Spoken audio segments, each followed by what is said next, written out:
नमस्कार स्टूडेंट। हमने पिछले क्लास में स्वामी विवेकानंद की जी के बारे में पढ़े पहला पेपर में। आज हम पढ़ेंगे महात्मा गांधी जी के जीवन परिचय एवं उसके विचारों पर जो प्रभाव पड़ा है उनके उनके बारे में जानेंगे। तो सबसे पहले महात्मा गांधी के बारे में जान लेते हैं। तो महात्मा गांधी ने न केवल भारत में बल्कि भारत के राजनीतिक क्षेत्र में अद्भुत काम किया, अद्वितीय काम किया। बिल्कुल इसके साथ साथ विश्व में राजनीतिक चिंतन की दृष्टि में सबसे बड़ी क्रांतिकारी मौलिक परिवर्तन उन्होंने दी है।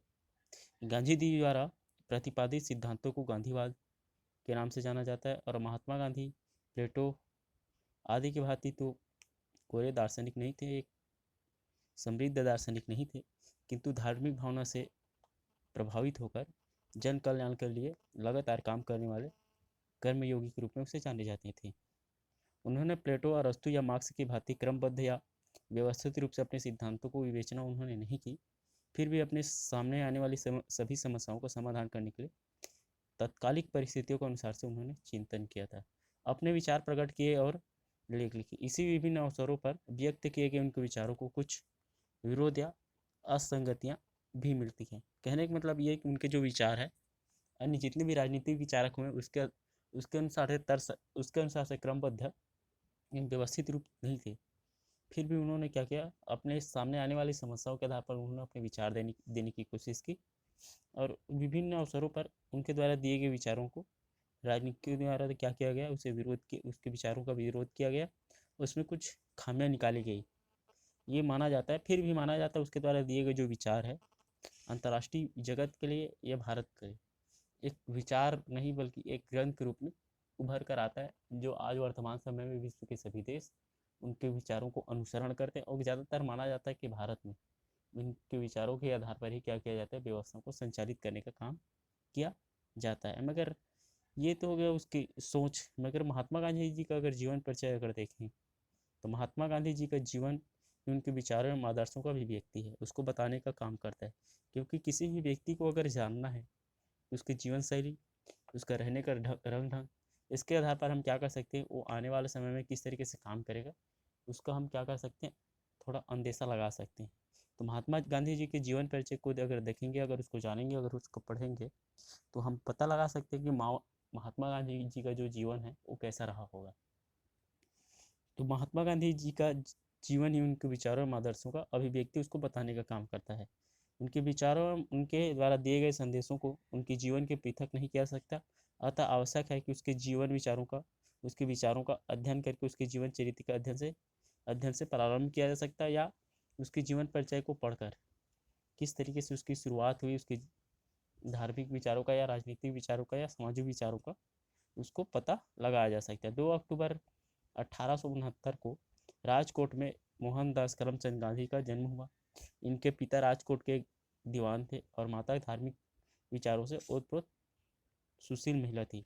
अपने विचारों में अपने विचार अपने परिवार के में आपको विशुद्ध भारतीय संस्कार विरासत में मिले थे और 12 वर्ष की आयु में उनकी शादी कर दी गई थी।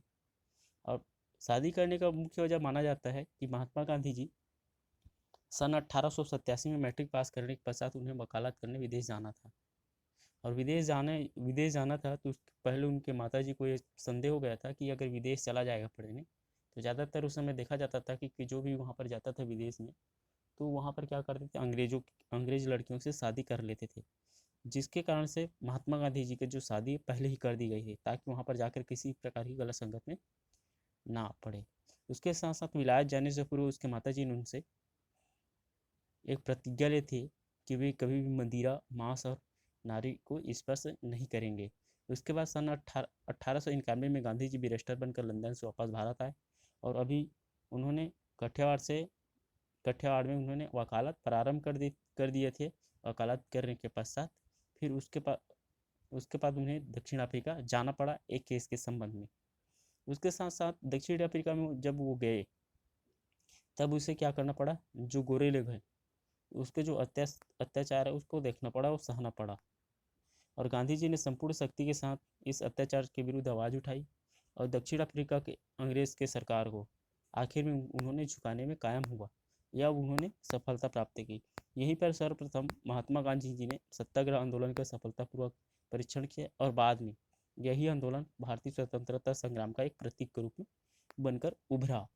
सन 1914 में गांधी जी एक सफल आंदोलनकारी और राजनीतिक के रूप में भारत में पहुंचे, परंतु तत्काल में ही राजनीति में छलांग लगाने की अपेक्षा उन्होंने परिस्थितियों से दूर रहना उन्होंने उचित समझा। यह कहा जाता है कि पढ़ने को मिलता है कि गोपाल कृष्ण गोखले जो उनके राजनीतिक गुरु थे, उन्होंने उनको उस समय राजनीतिक से सक्रिय राजनीति से उन्होंने उसको दूर रखने के बारे में समझाया था या उनको कहा गया था, उसके बारे में कहा जाता है। उसके बाद उन्होंने अहमदाबाद के बाद उन्होंने एक साबरमती सत्याग्रह आश्रम की स्थापना की। इन दिनों गांधी जी अंग्रेजों की शराफत और उदारवादिता से बहुत ज़्यादा प्रभावित हुए थे। इसलिए प्रथम विश्व युद्ध के दौरान उन्होंने भारत में घूम घूमकर भारतीयों को युद्ध में अंग्रेजों का साथ देने और उसके लिए धन एकत्रित कराने का काम किया था। परंतु विश्व युद्ध के पश्चात कुछ घटनाओं ने अंग्रेजों के जो प्रति उनकी जो आस्था थी उसको ख़त्म कर दिया। फिर जब उन्होंने फिर अंग्रेजों के खिलाफ उन्होंने आंदोलन करने के बारे में सोचना प्रारंभ कर दिया। फिर क्या हुआ, जब उन्होंने आंदोलन करना प्रारंभ किया, फिर उसके बाद क्या किया, अंग्रेजों ने उस पर शांति भंग करने के आरोप में बिना मुकदमा चलाए उसे जेल में डाल दिया गया। फिर उससे पहले उन्होंने विस्फोट के रूप कार्य किया था। असामान्य प्रदर्शनों का नेतृत्व करके गांधी जी ने इस एक्ट का घोर विरोध किया। अब ऐसा ही एक प्रदर्शन जलियांवाला बाग में हुआ, जहां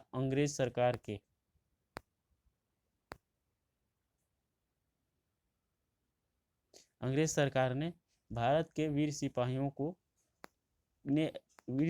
या उसके सिपाहियों ने ऐसा कायरतापूर्वक काम किया जिसके लिए अंग्रेज सरकार को क्या होना पड़ा, शर्मसार होना पड़ा। और निहत्थे और निर्दोष भारतीय बालकों एवं युवकों को और विधुओं पर अपनी बिना पूर्व सूचना के गोली बरसा दी और अंग्रेजी सरकार के जो गोरे चेहरों पर एक बदनुमा दाग बन के उभरना प्रारंभ हुआ और संपूर्ण देश में इसका विरोध अग्नि की तरह फैलना प्रारंभ हो गया था।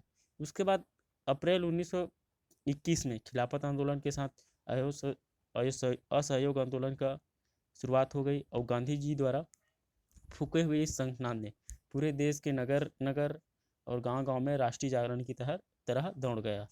प्रारंभ में अंग्रेजों ने इस सत्याग्रह आंदोलन को मूर्खतापूर्वक कहा और शीघ्र ही उसे ज्ञात हो गया कि इस अहिंसा का अस्त्र बंदूक और तलवारों से भी अधिक प्रभावशाली होता है। परंतु चौरी चौरा की एक घटना के कारण इस आंदोलन को उस स्थिति में गांधी जी ने बंद करने की घोषणा की कि जब वह अपने चरम पर था। जब सफलता भारतीय जनता के चरण चूमने को तैयार थे, तब गांधी जी ने जनता को पीछे हटने को आदेश दिया और गांधी जी के व्यक्तित्व सिद्धांतों की दृष्टि से यह कदम चाहे ठीक हो या उनके कदम को उचित कहना कठिन है। कहने का मतलब ये है कि गांधी जी द्वारा लिए गए जो फैसला है उसको ठीक माना जाए और ठीक नहीं माना जाए, क्योंकि आंदोलन की असफलता से संपूर्ण देश में सांप्रदायिकता की अग्नि भड़क चुकी थी और स्थान स्थान पर और जगह जगह पर आपसी दंगे और पारस्परिक वैमनस्य बढ़ गए थे। तो कहा जा सकता है कि महात्मा गांधी द्वारा दिए गए जो फैसले उससे एक अशांति का माहौल पैदा कर देते। मगर सन 1931 में गांधी जी ने सविनय अवज्ञा आंदोलन चलाया और जनता उनके प्रति असीम श्रद्धा और अटूट विश्वास से आंदोलन में भाग लेना प्रारंभ कर दिया और इसी आंदोलन भाग लेने के जो उसके स्वरूप है उसमें थोड़ा बढ़ाव कर दिया, बढ़ाना या व्यापक करना प्रारंभ कर दिया। उनकी एक आवाज़ पर लाखों नारी जेल जाने को तैयार हो जाते थे और यह आंदोलन सफलतापूर्वक चल ही रहा था क्योंकि उनका लॉर्ड इरविन से समझौता हो गया और समझौते के फलस्वरूप गांधी जी ने आंदोलन बंद करके दूसरी गोलमेज कॉन्फ्रेंस में भाग लेना स्वीकार किया। गोलमेज कॉन्फ्रेंस की असफलता के बाद गांधी जी ने 1934 में वर्धा आश्रम में समाज सुधार के कार्य में जुट गए और 1939 में द्वितीय विश्व युद्ध होने तक वो शांत रहे। परंतु युद्ध के प्रारंभ होने पर भारतीयों की इच्छा जाने बिना अंग्रेजों ने भारत को युद्ध में शामिल कर लिया और 8 अगस्त 1945 को गांधी जी ने अंग्रेजों भारत छोड़ो आंदोलन चलाया और गिरफ्तार कर लिए गए और युद्ध समाप्ति पर उन्हें रिहा कर दिया गया। 1947 में भारत का विभाजन और स्वतंत्रता दोनों घटनाएं एक साथ हुई। प्रारंभ में गांधी जी ने विभाजन का विरोध किया और घोषणा किया कि भारत का विभाजन मेरी लाश से पर होगा, परंतु परिस्थितियों से आगे झुककर उनकी एक ने चली और अपने जीवन में अपने सिद्धांतों एवं आदर्शों को यथार्थ द्वारा होने वाली हत्याओं से वे बहुत दुखी हुए और 15 अगस्त को स्वाधीनता दिवस पर उनसे खुशियों में शामिल नहीं हुआ जा सका, ये कहा जाता है। मगर स्वाधीनता के पश्चात दोनों देशों में सांप्रदायिकता का आग भड़क चुका था और इंसान पशु रूप धारण कर चुके थे। धर्म, द्वेष और घृणा के नाम पर खून की होली खेली जा रही थी।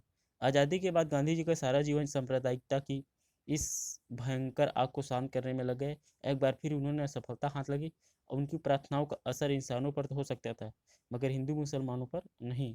30 जनवरी 1948 को एक वज्र मूर्ख द्वारा उनकी हत्या का दर्दनाक दुस्साहस किया और राम राम कहते हुए भारतीय स्वतंत्रता संग्राम का सेनानी चल बसा। वास्तव में देखा जाए तो गांधी जी का सारा जीवन त्याग तपस्या की कहानी है और उन्होंने भौतिकवाद की ओर अग्रसर संसार की ओर एक नई दिशा देने का प्रदान किया। अहिंसा की विलक्षण शक्ति गांधी जी के हाथों में आकर एक बार फिर चमक उठी और सारा भारत उनके चरणों पर निछावर हो गया। उन्हें राष्ट्रपिता कहकर संबोधित किया गया और शताब्दियों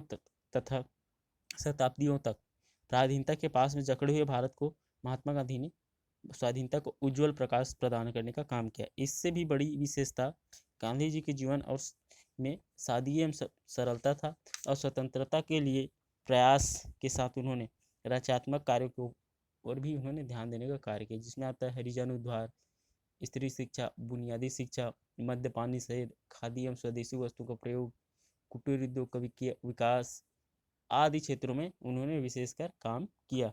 पता नहीं उसने क्या जादू किया था कि परस्पर विरोधी विचारधारा के लोग भी उनके चरणों में खींचे चले आते थे। एक और सेठ बिड़ला एवं जमनालाल बजाज उसके भक्त थे, तो दूसरी ओर आचार्य कृपालिनी, जयप्रकाश नारायण जैसे उसके अनुयायी, सरदार पटेल जैसे कर्मयोगी, पंडित नेहरू जैसे क्रांतिकारी, डॉक्टर राजेंद्र प्रसाद जैसे साधु पुरुष, रा, राजा जी जैसे कूटनीतिज्ञ, मौलाना आजाद जैसे विद्वान और विनोबा जैसे धार्मिक धुरंधर आदि, मोतीलाल जैसे नास्तिक सभी तो बिना तर्क वितर्क के उनकी आज्ञा के सम्मुख सिर झुका देते थे। पंडित मोतीलाल नेहरू ने एक बार उनके बारे में कहा था, मुझे आपके आध्यात्मिक सिद्धांत में कोई विश्वास है ना, मुझे इस जन्म में भगवान पर विश्वास हो सकता है। मैं पक्का नास्तिक हूँ और फिर भी कठिनाई यह है कि आप हमारे ही शास्त्रों से हमारी पराजित कर देते हैं। ये उनके बारे में कहा जाता है। ये महात्मा गांधी जी का जीवन परिचय, उसकी जो सामान्य जीवन की यात्रा है उसके बारे में यहाँ पर बताया गया है। मगर जो महात्मा गांधी जी के बारे में जो गांधीवाद का जो प्रयोग किया जाता है, जो गांधीवाद के बारे में प्रयोग किया जाता है, तो वास्तव में गांधीवाद है क्या? तो गांधीवाद है क्या? तो गांधीवाद का अभिप्राय है गांधी जी के सिद्धांतों, विचारों, मंतव्यों का समूहीकरण। गांधी जी द्वारा प्रतिपादित सिद्धांतों को गांधीवाद के नाम से दिया जाता है। कहने का मतलब ये है कि गांधी जी ने जितने भी अपने विचार दिए हैं अपनी राजनीतिक जीवन को सफल बनाने के लिए, सामाजिक एवं आर्थिक जीवन को सफल बनाने के लिए, उन्होंने जो राजनीतिक व्यवस्था को बेहतर करने के लिए जितने भी उन्होंने विचार देने का काम किया है, उन सभी विचारों को गांधी जी के सोच या दृष्टिकोण या नजरिया के नाम से, गांधी जी को तो जानते हैं गांधी, महात्मा गांधी, मगर वाद का मतलब होता है विचार, सोच, दृष्टिकोण और नजरिया। तो महात्मा गांधी द्वारा दिए गए जितने भी विचार है उस सभी को क्या कहा जाता है? गांधीवाद के नाम से जाना जाता है, या गांधीवाद के द्वारा दिए गए विचार या उनका नजरिया क्या था राजनीतिक व्यवस्था पे, जितने भी उनके द्वारा दिए गए विचार है, उन सभी विचारों को क्या कहा जाता है? गांधीवाद के नाम से जाना जाता है। उसके बाद आते हैं गांधी जी की कृतियाँ। गांधी जी ने अपनी जीवन में कौन कौन सी ऐसी रचनाएं की जो राजनीतिक व्यवस्थाओं को या धार्मिक व्यवस्था को, सामाजिक व्यवस्था को प्रभावित करने का काम किया था, या हमारे भारतीय समाज को उन्होंने प्रभावित करने का काम किया था। तो गांधी जी ने अपने सिद्धांतों के प्रतिपादन के परिणाम स्वरूप 2 पुस्तक हिंद स्वराज तथा अपनी आत्मकथा में किया है, जिसका नाम है मेरा सत्य का प्रयोग रखा गया है। उनकी अन्य रचनाएं अगर देखें तो शांति और युद्ध में हिंसा, नैतिक धर्म, सत्याग्रह, सत्य ही ईश्वर है और सर्वोदय आदि। इसके अतिरिक्त गांधी जी ने दक्षिण अफ्रीका में इंडियन ओपिनियन नाम की साप्ताहिक पत्रिका तथा भारत में यंग इंडिया, हरिजन नवजीवन, हरिजन सेवक, हरिजन बंधु आदि पत्रों का संपादन करते हुए उन्होंने अपने विचारों का प्रतिपादन किया। सन 1969 में गांधी शताब्दी वर्ष कार्यक्रम के अंतर्गत भारत सरकार के प्रकाशन विभाग द्वारा गांधी जी के सभी लेखों और भाषणों को प्रामाणिक संग्रह के कई खंडों में प्रकाशित किया गया। ये तो उसके महात्मा गांधी जी की कृति और उसकी रचनाएं थी। मगर जो गांधी दर्शन के जो तात्विक है, आधार है, वो क्या है? कहने का मतलब ये कि महात्मा गांधी ने अपने जितने भी विचार दिए हैं राजनीतिक व्यवस्था इस भारतीय समाज के लिए, उसका आधार कौन कौन से रहा है? तो माना जाता है कि महात्मा गांधी एक धार्मिक दृष्टिकोण या धार्मिक व्यक्ति थे, इसलिए माना जा सकता है कि महात्मा गांधी द्वारा दिए गए जितने भी विचार है उसमें कुछ न कुछ धर्म के आधार पर परिलक्षित होता होगा। तो गांधी जी के पूर्व पूर्व धर्म पर बहुत अधिक विचार हो चुका था, किंतु तत्कालीन इतिहास और समाज में धर्म के विकृत रूप को दर्शन करने के कारण और संघर्ष, शोषण, अनेकता, पाखंड, अंधविश्वास आदि दोषों से धर्म को बिना मतलब या अनाच्छादित देखने के कारण उन्हें उसी समस्या पर पुनः विचार करना पड़ा। गांधी जी ने विश्व के विभिन्न प्रमुख धर्मों का सूक्ष्म अध्ययन किया और उन्हें यह बोध हुआ कि सर्व सर्वसाधारण में धर्म को जो अवधारणा प्रचलित है वो नितांत भ्रामक है। इसलिए उन्होंने अपने प्रयोगों एवं निष्कर्षों के आधार पर पुनः व्यापक धर्म की व्याख्या प्रस्तुत करने की कोशिश की। गांधी जी ने धर्म को जीवन एवं समाज का आधारभूत तत्व स्वीकार किया, जिसे निकाल देने से व्यक्ति और समाज में दोनों क्या हो जाएगा, निष्प्राण हो जाएगा, बिना बिना जान के हो जाएगा और शून्य हो जाता है। गांधी जी ने अपने धर्म की व्याख्या करते हुए कहा था कि धर्म से मेरा अभिप्राय है औपचारिक एवं रूढ़िगत धर्म से नहीं, परंतु उस धर्म से है जो सब धर्मों की बुनियाद और जो हमें सृजनहार का साक्षात्कार कराता है। उसके साथ साथ उन्होंने ये भी कहा कि धर्म हमारे हर काम में समाया हुआ होना चाहिए। यहाँ धर्म का अर्थ संप्रदायवाद नहीं है, बल्कि धर्म का अर्थ हिंदू, इस्लाम और ईसाईयत आदि से परे हैं। कहने का मतलब ये है कि मनुष्य धर्म के बिना जी नहीं सकता। कुछ लोग अपनी बुद्धि के घमंड से कह देते हैं कि उन्हें धर्म से कोई वास्ता नहीं है, परंतु यह ऐसी बात है जो मनुष्य यह कह सकते हैं कि वो सांस लेना छोड़ लेता है, परंतु उसके नाक नहीं छोड़ सकता।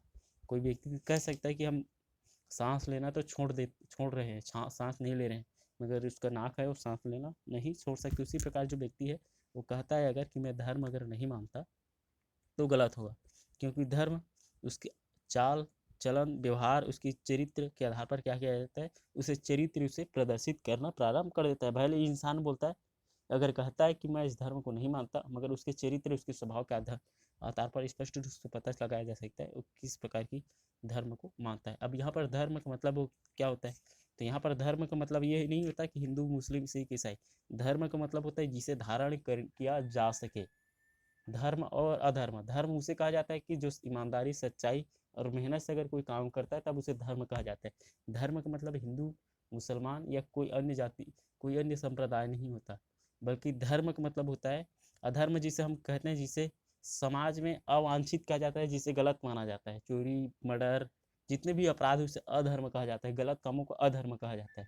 तो मतलब इसका ये है कि जिन चीज़ों को धारण किया नहीं जा सकता सामाजिक दृष्टिकोण से, जिसे धारण किया नहीं किया जा सकता उसे अधर्म कहा जाता है। जिसे सामाजिक दृष्टि से धारण किया जा सकता है, एक मनुष्य के लिए सही साबित होता है या सही होता है, उसी को धर्म कहा जाता है। तो सबसे पहले आप सबको धर्म समझना चाहिए। धर्म किसे कहते हैं? हिंदू, मुस्लिम, सिख, ईसाई, इसे धर्म नहीं कहा जाता, उसे धर्म नहीं कहा जाता। धर्म उसे कहेंगे जो इन इन संप्रदायों में, इन व्यवस्थाओं में क्या किया गया, जो चीज़ें अच्छी है, जिसे पालन किया जा सकता है, जो जीवन जीने के लिए बेहतर या आवश्यक है, उन्हीं चीज़ों को क्या कहा जाएगा, धर्म कहा जाएगा। एक मनुष्य को जीवन के लिए एक बेहतर व्यक्ति बनाने के लिए जो वहाँ पर तर्क दिए गए हैं, जो चीज़ें वहाँ पर बताई गई हैं, उसे ही धर्म कहा जाता है।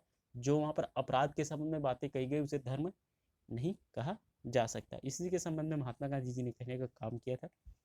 उसके बाद आते हैं, गांधी जी का धर्म मूलतः मानवतावादी था और उसका चरम लक्ष्य मानव सेवा था। गांधी जी के प्रमुख तत्व सत्य और प्रेम अथवा अहिंसा था। वे व्यक्ति के दैहिक, मानसिक एवं आचरणात्मक पक्षों को धर्म के संयुक्त करते थे। उसकी निष्ठा धर्मानुप्रामाणिक व्यक्ति में था। कहने का मतलब है कि जो व्यक्ति धर्म के आधार पर प्रमाणित है, उन्हीं व्यक्तियों में उनकी आस्था थी। गांधी जी ने अपने धर्म को वैज्ञानिक रूप से युक्त बनाया है और जीवन सृष्टि के रहस्यों को समझता है और प्रयोग तथा प्रमाण में जो कुछ सत्य होता है उसे क्रमबद्ध ज्ञान के रूप में प्रस्तुत करता है। कहने का मतलब ये है कि महात्मा गांधी जी ने तो जो समस्त आधार था वो धर्म के आधार पर उन्होंने अपनी विचारधारा प्रस्तुत करने की है।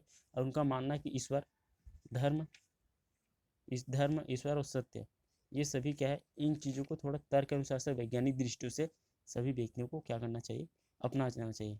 गांधी जी धर्म परिवर्तन को नापसंद करते थे और उनकी स्वधर्म अर्थात हिंदू धर्म में गहन आस्था थी, क्योंकि हिंदू धर्म अन्य धर्मों के साथ शांतिपूर्वक रहता है और यह दावा नहीं करता कि वह एक सत्य एकमात्र उसी में है। इसलिए महात्मा गांधी जी कभी भी अपने धर्म को त्यागना नहीं चाहते थे। मगर जो महात्मा गांधी ने जो विचार दिए हैं अब तक जितने भी विचार दिए उन विचारों का आधार क्या रहा है, तो उन विचारों का आधार क्या रहा है। तो गांधी जी ने भारतीय वेदांतिक दर्शन में व्यक्त इस आस्था को स्वीकार किया है और यह संपूर्ण संसार की ब्रह्म की आध्यात्मिक चेतना से परिव्याप्त है। इस संसार में जो कुछ भी है वह इसी ब्रह्म का प्रतिबिंब मात्र है। और गांधी जी ने स्वीकार किया संपूर्ण संसार और सृष्टि का कण कण में परमात्मा की चेतना से व्याप्त है। उस परमात्मा को ईश्वर, ब्रह्म अथवा सत्य कोई भी नाम दिया जा सकता है।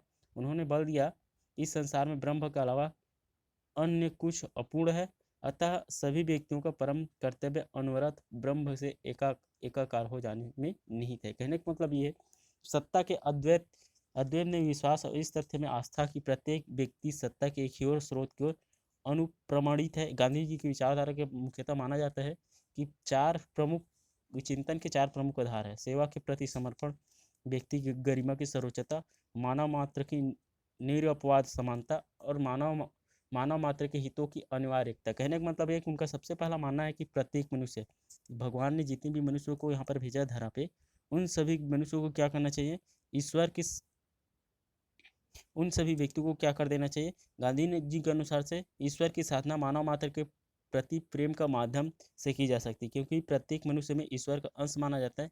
और इसीलिए क्या करना चाहिए, प्रत्येक मनुष्य को दूसरे मनुष्य के जो सेवा है या उसकी जो सम्मान है एक ईश्वर मानकर उसे करना चाहिए, क्योंकि हर मनुष्य में क्या होता है, ईश्वर का वास होता है।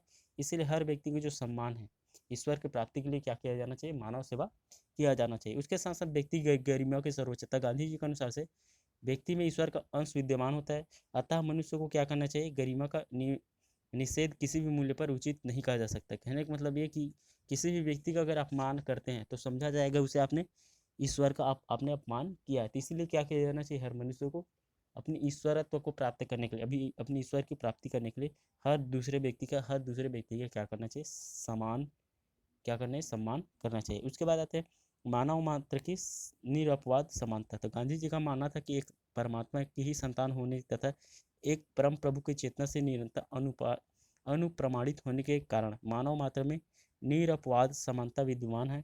अतः मनुष्यों के मध्य हीन एवं श्रेष्ठ, छोटे बड़े की भेद करना परमेश्वर की सत्ता का निषेध करना है। कहने का मतलब ये कि अगर हर मनुष्य में क्या है, अगर भगवान निहित है, अगर आप क्या करते हैं, किसी को छोटा किसी को बड़ा अगर मानते हैं तो आप क्या कर रहे हैं, भगवान की जो बनाई हुई कृतियाँ हैं उसको क्या कर रहे हैं, आप अपमान कर रहे हैं। इसीलिए क्या करना चाहिए, हर इंसान को एक दूसरे इंसान का क्या करना चाहिए, सम्मान करना चाहिए।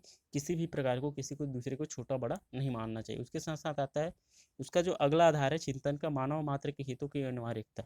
मनुष्य गांधी जी के अनुसार से एक ही ईश्वर के संतान होने के कारण सभी मनुष्यों को हितों के मध्य अनिवार्यता विद्यमान है और सभी मनुष्य एक ही उच्चतर उद्देश्य को, सत्य को साक्षात्कार एवं ब्रह्म से एकाकार हो जाने के लिए निर्दिष्ट है। कहने का मतलब ये है कि सभी इंसान के में भगवान का वास होता है और भगवान का वास होने के कारण क्या है, सबका उद्देश्य एक ही है, मोक्ष प्राप्त करना या एक अंतिम उद्देश्य सबका एक होता है। तो सबको क्या करना चाहिए, सभी को जो अगर उद्देश्य एक है तो सभी इंसान को क्या करना चाहिए, एकता और सामंजस्य बनाए रखना चाहिए, तभी हम क्या कर सकते हैं, अपने उद्देश्यों को प्राप्त कर सकते हैं।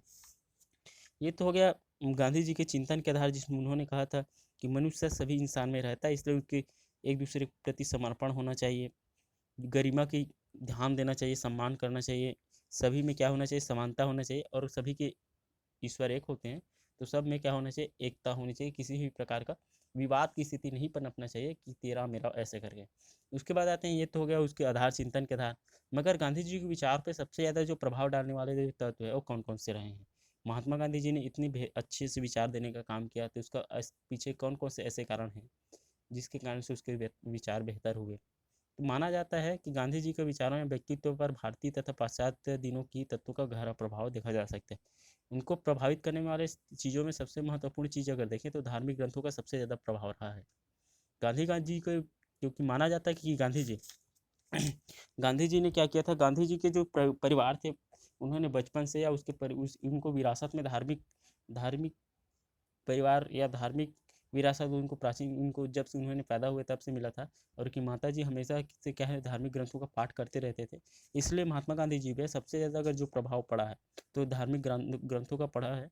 और उन्होंने क्या माना जाता है, उनके ऊपर सबसे ज़्यादा अगर देखें तो वेद का जो संहिता है, ऋग्वेद आयुर्वेद का उन्होंने अध्ययन किया। उसके बाद रामायण का उन्होंने अध्ययन किया, महाभारत का अध्ययन किया, उन्होंने गीता का अध्ययन किया। विभिन्न धर्मों का प्रभाव, जैसे कि उन्होंने जैन धर्म, साम्यक दर्शन, साम्यक ज्ञान, उसके साथ साथ साम्यक चरित्र, बौद्ध धर्म, उसके बाद ईसाई धर्म, उसके बाद आता है इस्लाम धर्म और यहूदी धर्म और दुर्बोस धर्म, क्वेकर्स। उसके साथ साथ बहुत सारे जो दार्शनिक है उसका भी उनके प्रभाव पड़ा, जिसमें आते हैं यूनान के दार्शनिक आते हैं सुकरात, प्लेटो, अरस्तु। चीन के दार्शनिक हुए हैं, उनके भी उनका प्रभाव पड़ा। उसके बाद आते हैं रस्किन, रस्किन का भी प्रभाव उनके सबसे पड़ा। और माना जाता है कि टालास्टाय का जो स्वभाव है, उसके जो पुस्तक है महात्मा गांधी जी की the kingdom of the God is in you का सबसे ज़्यादा प्रभाव महात्मा गांधी जी पे पड़ा, ऐसा माना जाता है। उसके साथ साथ महात्मा गांधी जी का जो प्रभाव है, सबसे ज़्यादा जो प्रभाव और माना जा सकता है, तो सुधारवादी आंदोलनों का भी प्रभाव पड़ा। भारत में चल रहे सांस्कृतिक, दार्शनिक एवं धार्मिक सुधारवादी आंदोलनों का प्रभाव महात्मा गांधी जी पर पड़ा। और रामकृष्ण और विवेकानंद का प्रभाव उन पर विशेष था। और गांधी जी ने स्वदेश प्रेम और स्वदेशी की जो भावना है, इन्हीं से सीखी थी। बसरिया ने लिखा है कहीं पर कि गांधीवादी दर्शन विश्व में प्रत्येक कोने में साधुजनों की शिक्षाओं का सम्मिश्रण है। उन्होंने विचार विवेक के विभिन्न स्रोतों से प्रेरणा ली और बिल्कुल नए तथा विशिष्ट दर्शन का उन्होंने सृजन किया। उसके साथ साथ अगर महात्मा गांधी जी के सोच में, अगर दर्शन में अगर किसी का प्रभाव सबसे ज़्यादा प्रभाव पड़ा ऐसा माने, तो सामाजिक एवं आर्थिक परिस्थितियों का प्रभाव सबसे ज़्यादा पड़ा, क्योंकि गांधी जी के विचारों पर भारतीय असहाय व्यवस्था, नंगी गरीबी का प्रभाव या उनके समाजी विचारों का आधार रहा है। उड़ीसा के लोगों की गरीबी का वर्णन करते हुए उन्होंने इस प्रकार से लिखा था कि उसमें जीवन लुप्त हो रहा है, वे निराशा जीवित तस्वीर थी। उनकी प्रत्येक पसलियाँ गिनी जा सकती थी और प्रत्येक धमनी देखी जा सकती थी। उनके शरीर पर कोई पुट्ठे या चमड़ी नहीं थी।